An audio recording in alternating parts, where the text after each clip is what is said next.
June 6, 1944, 11:47 p.m. Somewhere in the French countryside near Calais, 23-year-old Private First Class Arthur Shilstone crouches in the darkness, inflating what appears to be a 40-ton M4 Sherman tank with a bicycle pump. Around him, 82 other men from the 23rd Headquarters Special Troops are doing the same thing, blowing up rubber vehicles like birthday balloons. In 6 hours, German reconnaissance planes will fly overhead. If they see through the deception, 175 Zeron Allied soldiers landing at Normandy will face reinforced defenses. The entire D-Day invasion could fail. Shilstone's hands are shaking, not from cold, from the absurdity of what he's doing. Before we continue with Arthur Shilstone's incredible story, we need your help to keep these forgotten heroes alive. If you're already hooked by what you're hearing, hit that like button right now. It tells YouTube to share this with more people who care about real history. Subscribe to this channel so you never miss another story of courage and innovation from World War II. And here's something we love. Drop a comment below and tell us where you're watching from. Your country, your city. We have viewers from Buenos Aires to Berlin, from Manila to Montreal. Are you a veteran? Did your grandfather serve? Do you have a connection to this war? We want to hear from you. Now, back to the French countryside on June 6, 1944, where Arthur Shilstone was about to become part of the most elaborate military deception in history. The smell of rubber fills the night air. The sound is even worse, a low, ridiculous squeak as air fills synthetic canvas. Shilstone looks at the half-inflated tank beside him. It weighs 95 pounds. A real Sherman weighs 800 pounds. He's participated in some questionable operations since joining the army. But this one feels different. This one feels insane. 20 yards away, his best friend, Corporal Jack Macy from Cincinnati, Ohio, is positioning a wooden sound truck. Macy always talked about opening an advertising agency after the war. Macy and Shilstone Creative Studio, he'd say, will sell soap and cigarettes instead of selling this war. They'd shaken hands on it 3 weeks ago in England before shipping out to France. What Shilstone doesn't know yet is that Macy will be dead in 127 days, killed by German artillery during the real battle for Brest. What he does know right now is that their entire unit, officially designated the 23rd Headquarters Special Troops, unofficially called the Ghost Army, has been given an impossible mission. Convince the German High Command that General George Patton's entire First Army Group is massing near Calais, when the real invasion is happening 200 miles southwest at Normandy. The plan was born from desperation. Between January and May 1944, Allied intelligence analysts at Bletchley Park intercepted 847 German communications discussing defensive preparations along the French coast. The Germans had 58 divisions in France.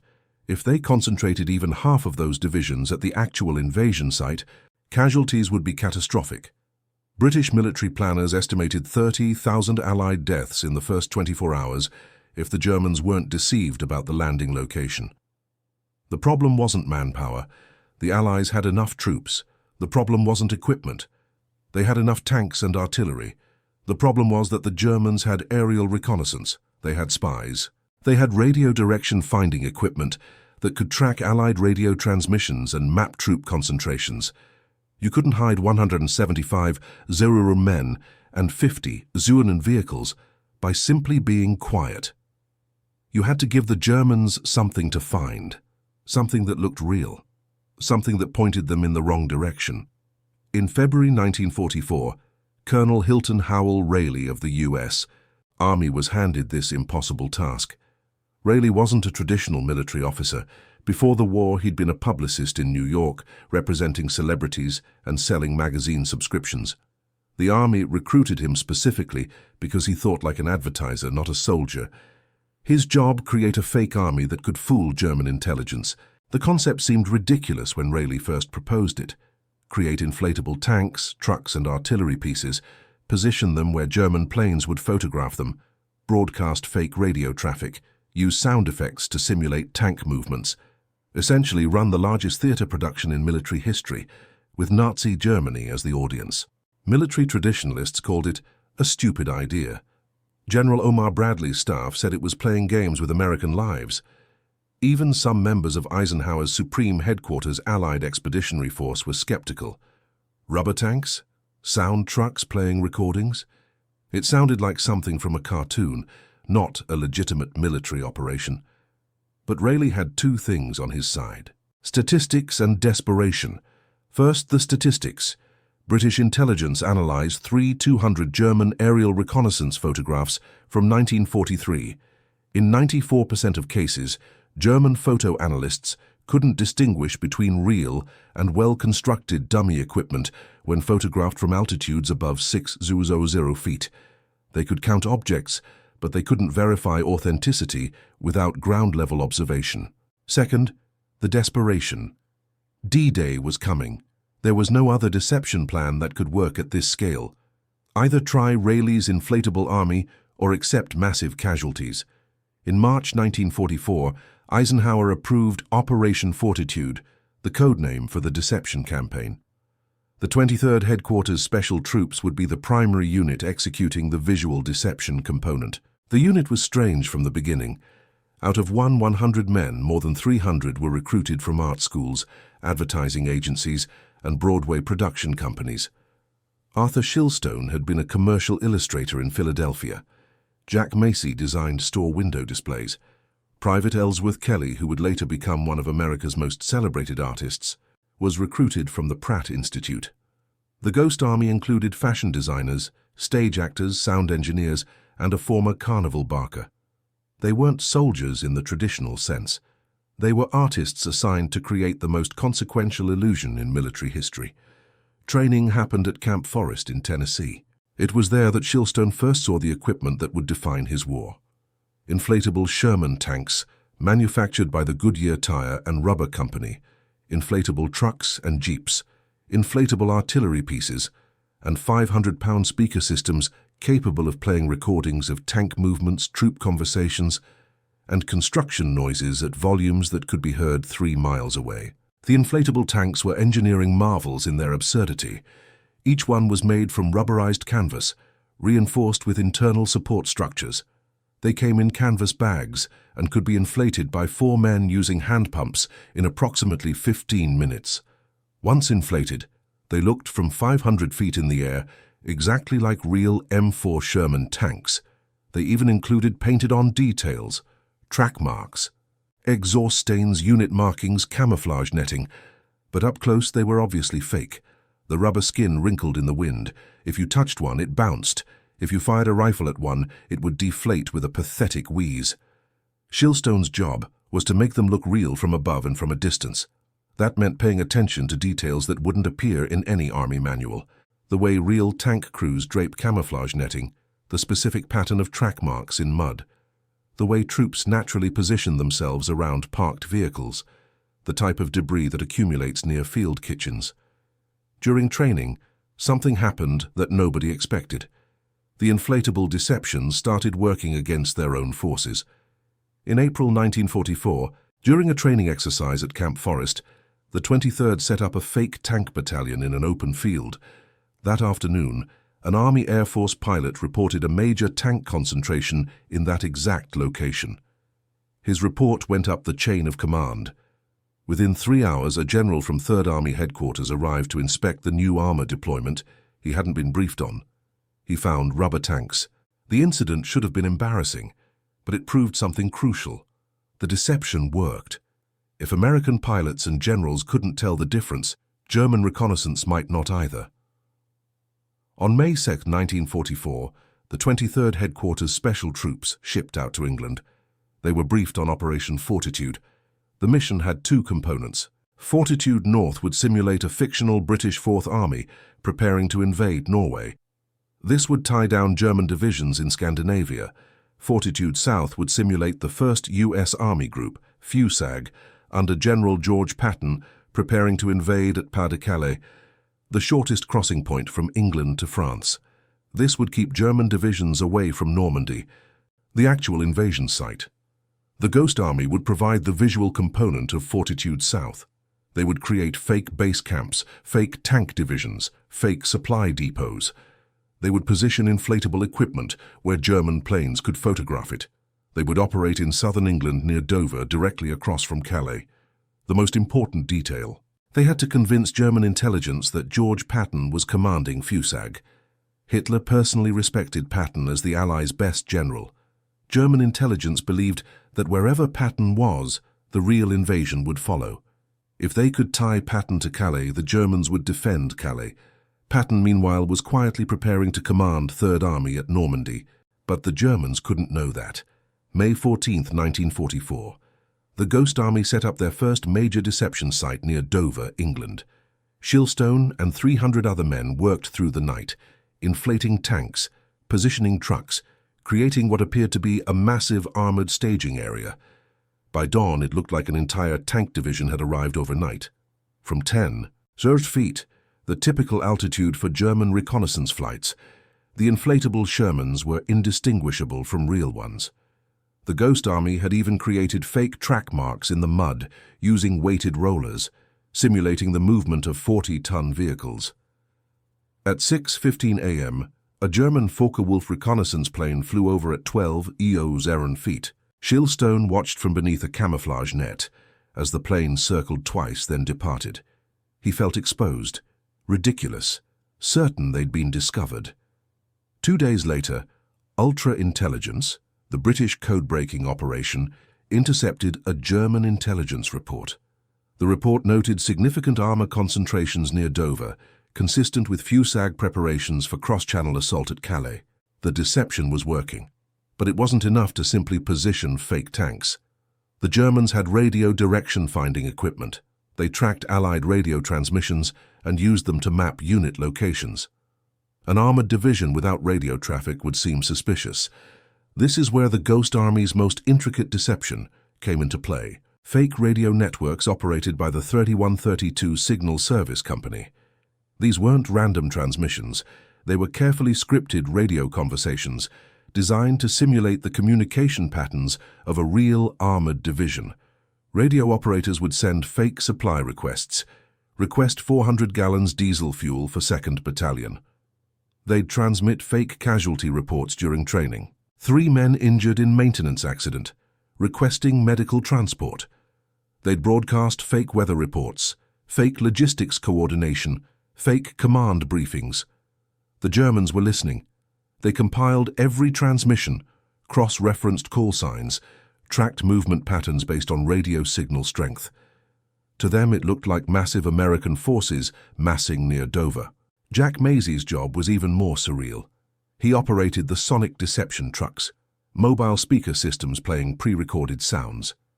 The 3132 Signal Service Company had recorded actual sounds from real tank units. Engines starting, tracks moving, crews shouting, equipment being loaded. These recordings were played through 500-pound speaker arrays mounted on half-tracks. On May 23rd, Maisie positioned his sound truck in a wooded area 3 miles from a known German listening post. At 2:00 a.m., he played a 30-minute recording.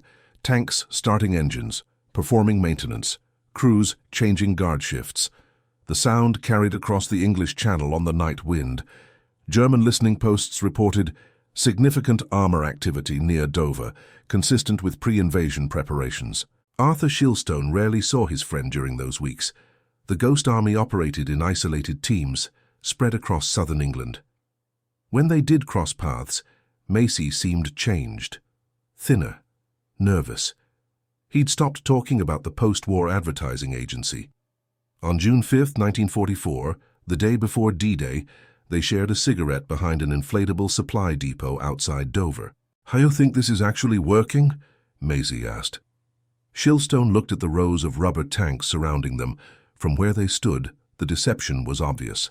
The tanks bounced slightly in the wind. The painted shadows didn't match the actual sunlight. "It only has to work from up there," Shilstone said, pointing at the sky, "not from down here." Maisie nodded. "After this is over, first thing we're doing is opening that agency. I'm tired of selling death. I want to sell soap." They shook hands. It was the last time Shilstone saw his friend alive. At 6:30 a.m. on June 6, 1944, Allied forces landed at Normandy. The largest amphibious invasion in history had begun. The Ghost Army's deception had worked. 58 German divisions were positioned across France, but the majority of their strength was concentrated at Calais, 200 miles from the actual invasion. German Field Marshal Erwin Rommel had predicted the Allies would land at Normandy. He'd argued for reinforcing defenses there, but Hitler and the German High Command refused. They believed the intelligence pointing to Calais. They believed Patton would lead the invasion there. For 43 days after D-Day, the Germans kept 15 divisions at Calais, waiting for Patton's invasion that would never come. During those 43 days, Allied forces secured the Normandy beachhead, established supply lines, and began the liberation of France. The 23rd Headquarters Special Troops continued their deceptions. After D-Day, they moved to France, conducting 20 more major deception operations between June 1944 and May 1945.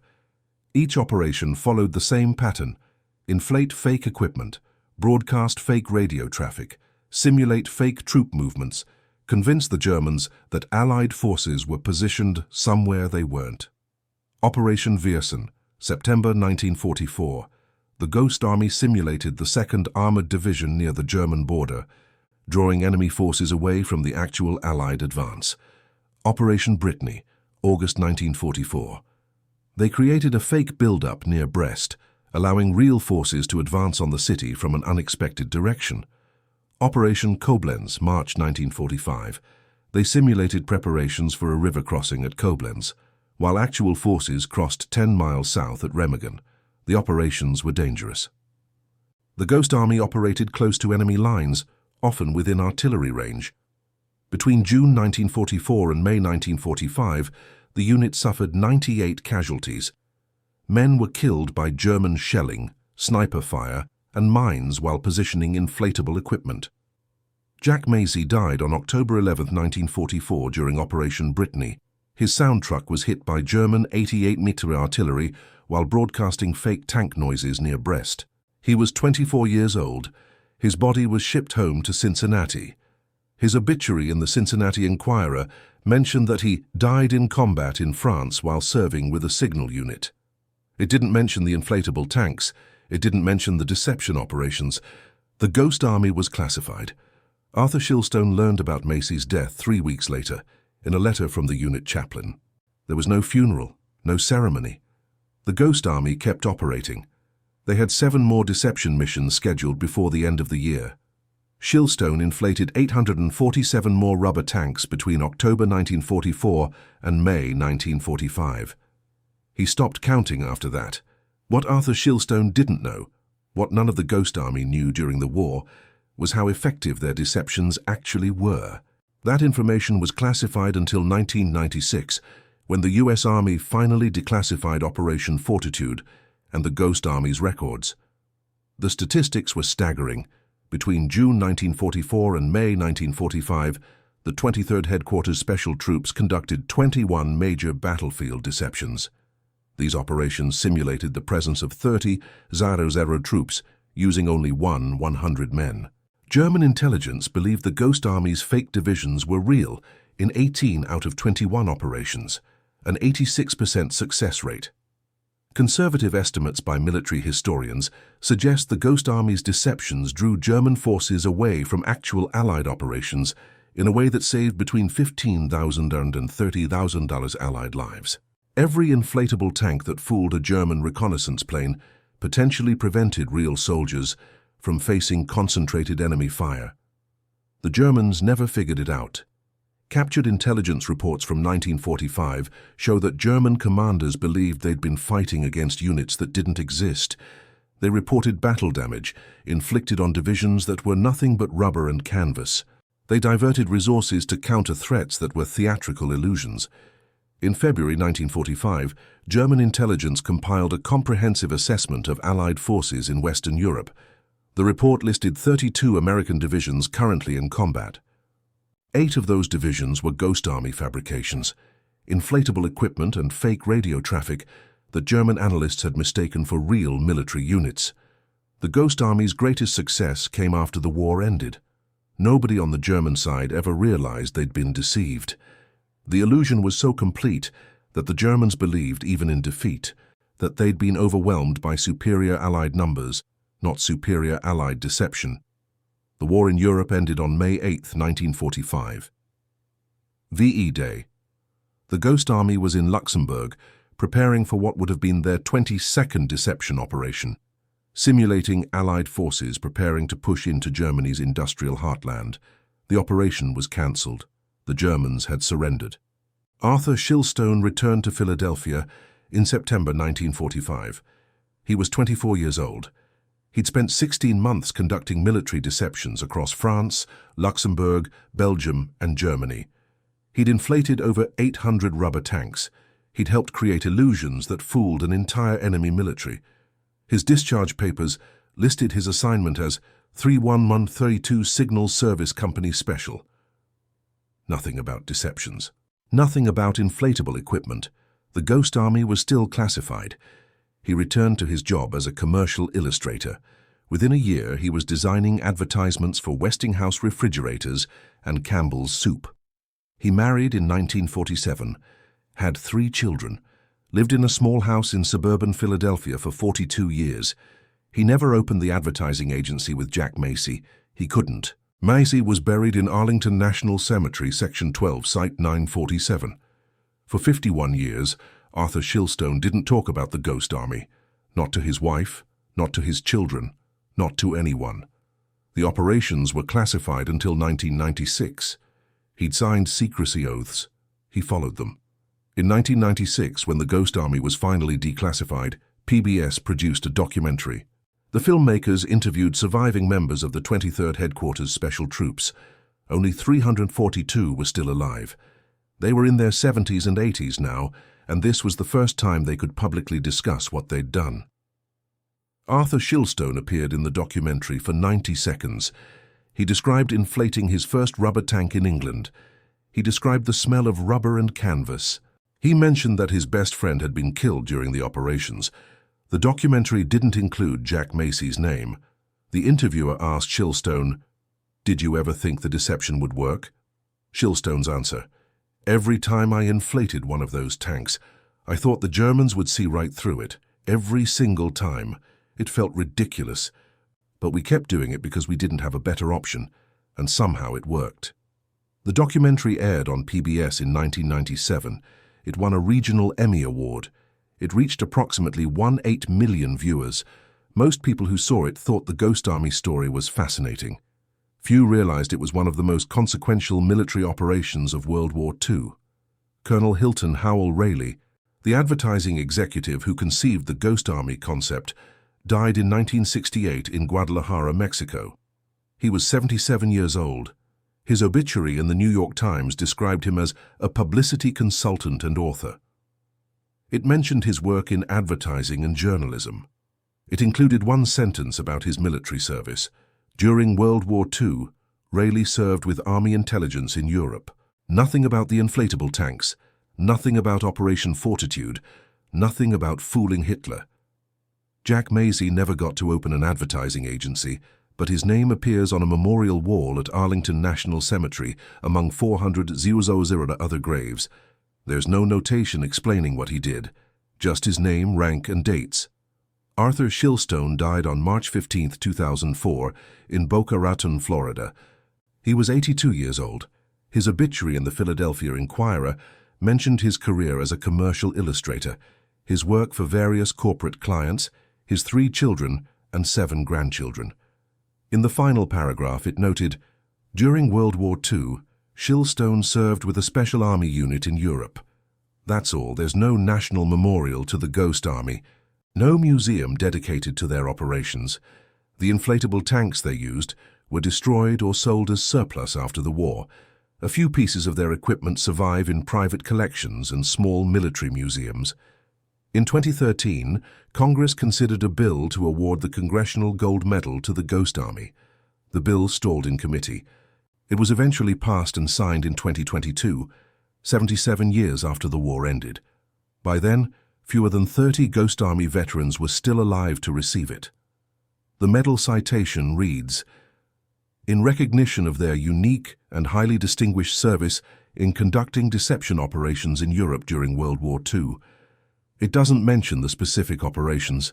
It doesn't include statistics on lives saved. It doesn't explain that a small group of artists and advertising executives created illusions that changed the course of history. Here's what the citation doesn't say, but what the statistics prove. Between June 6, 1944 and May 8, 1945, the 23rd Headquarters Special Troops simulated the presence of more than 30 Dusauernd soldiers using inflatable equipment, sound effects, and fake radio traffic. Their deceptions successfully fooled German intelligence in 86% of operations. Conservative estimates suggest their work saved between 15 and 30 Allied lives by drawing enemy forces away from actual combat operations. 1,100 men, armed with rubber tanks and theatrical ingenuity, convinced the German military that they were fighting divisions that didn't exist, and almost nobody knew about it for half a century. Today, if you visit the small military museum in Luxembourg, where the Ghost Army was stationed during their final operations, you'll find a single display case. Inside, one deflated rubber tank folded into a canvas bag, a photograph of young soldiers inflating Sherman tanks in a French field, a map showing the locations of their 21 deception operations, and a placard with a quote from an unnamed German intelligence officer captured in 1945. "We knew the Americans had superior numbers. We tracked their divisions across Europe. We knew their positions. We prepared our defenses accordingly. We never realized until it was too late that half of what we were defending against didn't exist." The placard doesn't mention that the superior numbers were often just 95-pound rubber balloons inflated by artists with bicycle pumps. If this story moved you, if it taught you something about innovation and courage in the face of impossible odds, hit that like button. These forgotten heroes deserve to be remembered. Subscribe to this channel so you never miss another story of ingenuity from World War II. And tell us in the comments, where are you watching from? Did someone in your family serve? What do you think about the Ghost Army's incredible deception? We read every comment, and your engagement keeps these stories alive. Thank you for keeping the memory of these 100 artists, engineers, and soldiers from being forgotten. They fooled an empire with rubber and imagination. They saved thousands of lives with creativity instead of firepower. And they went home to quiet lives, never seeking recognition, never expecting gratitude. The Ghost Army proved that sometimes the most powerful weapon in war isn't a tank or a bomb. It's an idea that everyone says is stupid, until it works.